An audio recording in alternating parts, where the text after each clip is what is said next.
Asheville.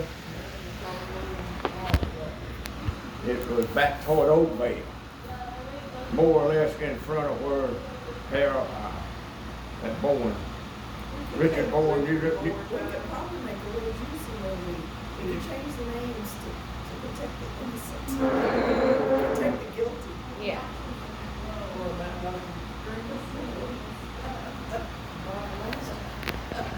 make a real juicy movie. Then she is not the only story Peyton around Place, there. I know. Will Peyton Place. They had a whole TV series. Mm-hmm. Oh, that's brilliant like that. Yeah, I tell him. You're like, we don't have to make this up. I know.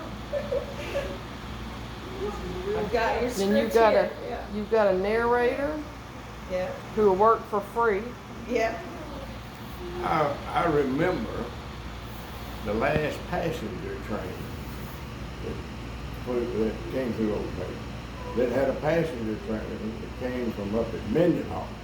People would come out of Jackson down to Mendenhall, catch a train, and a GM&O, they called it, but it was a part of the Illinois Central bought it out.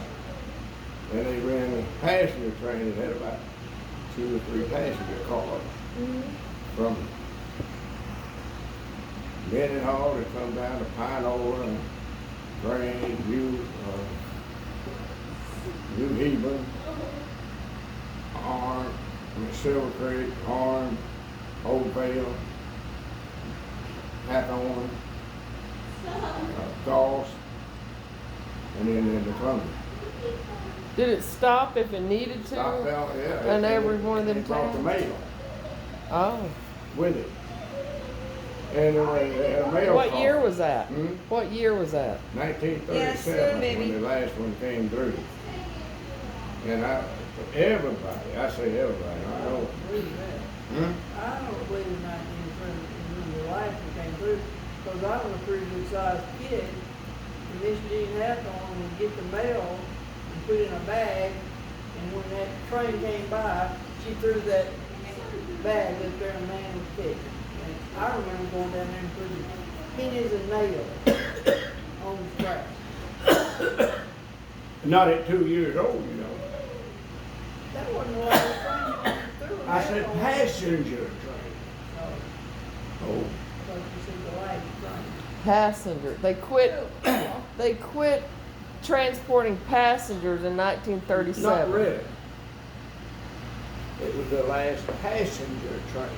That's what I mean. But after then, you could stop it, and they had a cart. It just a box, more or less a car. It wasn't a passenger train, but it had seats in it. And if you were wanting to go from one place to the other, they'd stop and pick you up. I never will forget after I was old enough, but I can tell you about the passenger train. It came through in the morning, and it was let off. They called them drummers, which was salespeople, and they'd go from door to door or from store to store. And earlier, my dad said that the drummers would come in and get off the train at 10:30 or something like that. And they'd go to all the stores in town taking orders, what they wanted to bring the next day or so.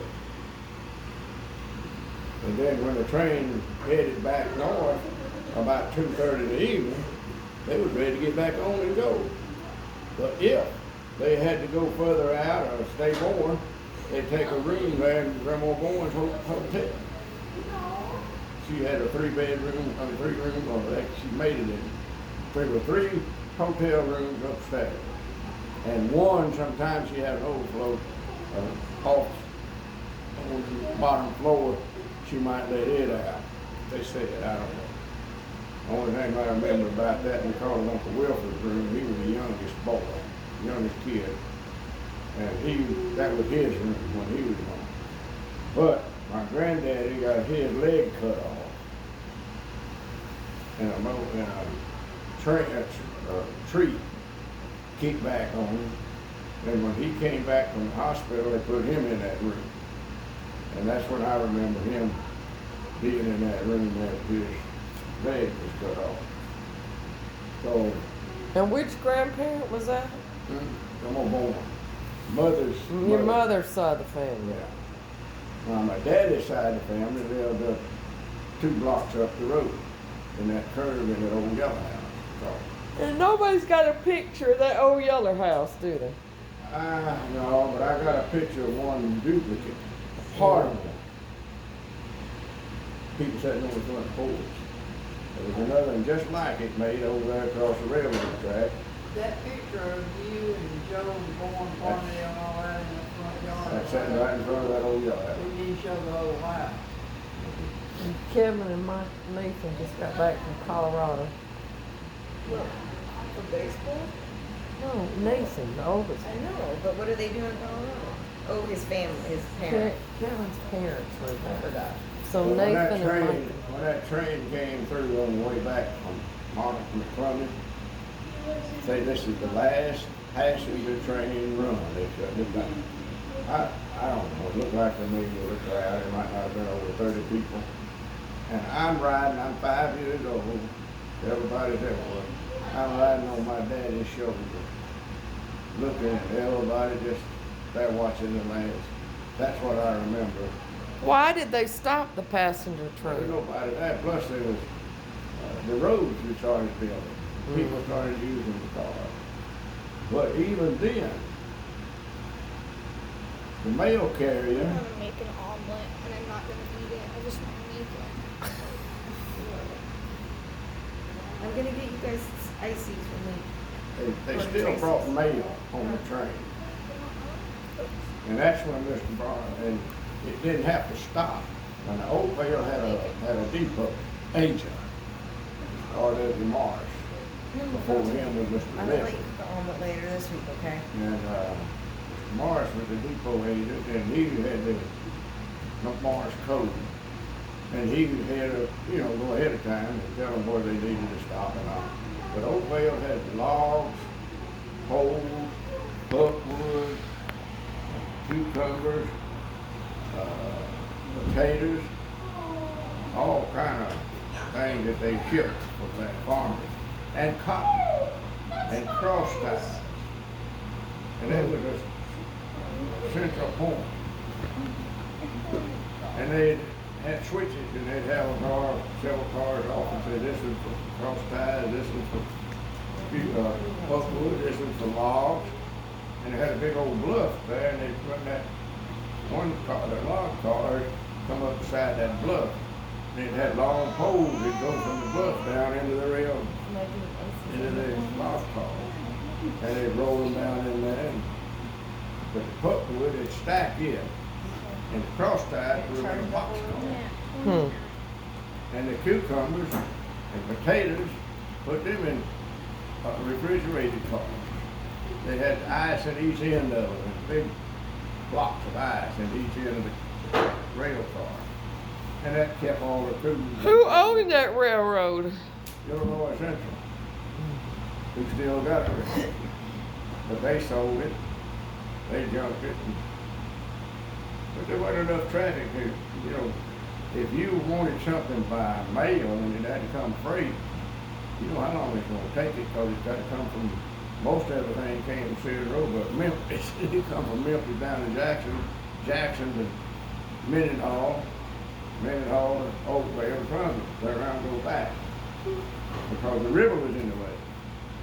Pearl River didn't have a bridge What year across did the they river. move Oakville from? Huh? What year did they move everything from up on hill down to Oakville? Oh, that was way before my time. What year do you think? I'm gonna think about,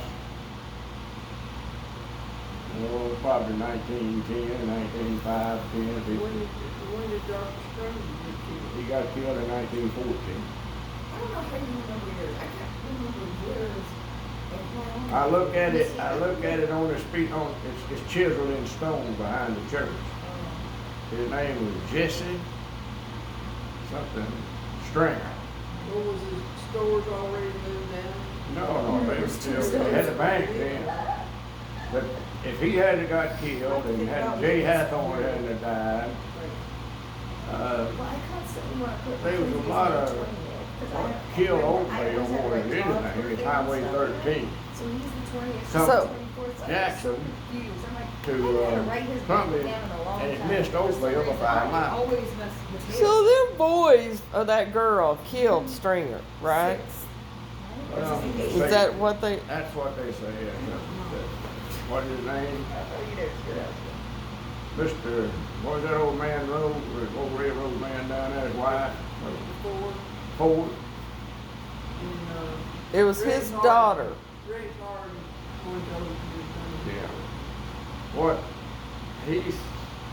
they had, I remember, and you probably did too, they had rail cars, what we call camp cars. They'd set up at Oakville. With a cook, car for nothing but cooking, sleeping cars, the way it for hands, working. And they were building what we call spurs. Your main line going through here, and you take one off of that, or you could drop cars and load it up. I mean, park them. And then, like I said, off the bluff down there, that was the biggest. And the cotton cross tie. Putwood.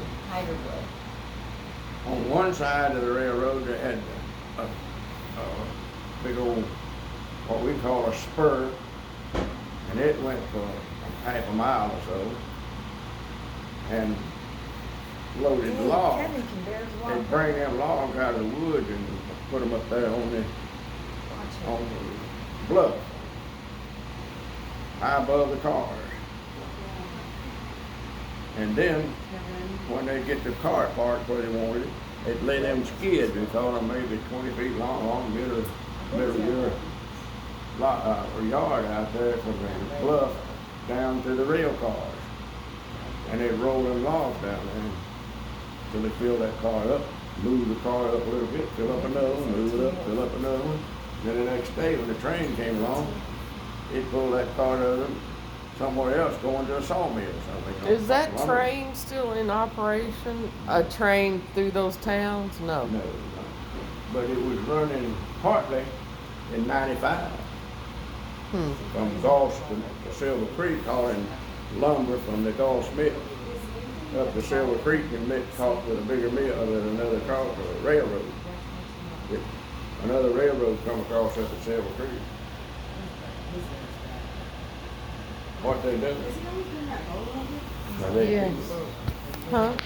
let them coming home. Yeah.